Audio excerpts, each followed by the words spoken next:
Ganun pa naman, may iilan pa rin sa atin ay mas pinipili ang sarili na interes at kapakanan kaysa sa bayan at sa kapwa Pilipino. Kasabay ng paglipas ng panahon ay ang pagsibol ng mga bagong hamon na kailangan nating harapin. Hindi lang pagpapalakas ng ating depensa ang kailangan nating tutukan upang maalagaan ating kalayaan. Kailangan din natin labanan ang banta ng katiwalian at pang-aabuso sa kapangyarihan ng ating lipunan. Dahil hindi lamang salapi ang kanilang ninanakaw, kundi pati ang kalusugan, pangarap at kinabukasan ng mga susunod na henerasyon na Pilipino. Kaya't hindi natin dapat ipagwalang bahala ang maliliit na panlilinlang sapagkat kung paulit-ulit ito'y pinapalampas natin, unti-unti nitong sinisira ang ating lipunan nang hindi natin namamalayan.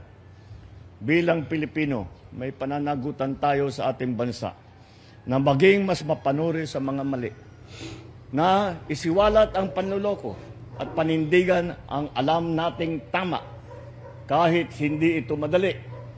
Ito rin ay pagkakataon upang gisingin ang kamalayan ng kabataan tungkol sa kanilang tungkulin sa bayan. Gabayan natin sila upang maging mas mapanuri sila sa mga suliranin sa ating lipunan. Kung hindi natin maihahanda ang kabataan sa pagtatanggol sa ating kalayaan, ipinagkakanulo natin hindi lamang ang sakripisyo ng ating mga bayani, kundi pati na rin ang kinabukasan ng ating bansa. At sa hangaring ito ang pangako ng inyong pamahalaan.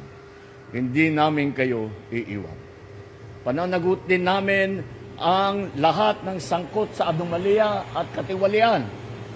Ilalabas natin ang buo at pawang katotohanan at titiyakin natin hindi na mauulit ang kawalan ng respeto at malasakit sa taong bayan.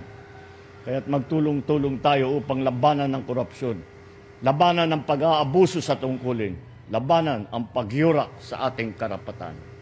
Sapagkat ito lamang ang paraan upang matamasa natin ang mas maunlad, mas makatarungan at mas matatag na bagong Pilipinas. Mabuhay ang ating mga bayani, mabuhay ang sambayanang Pilipino. Maraming salamat po.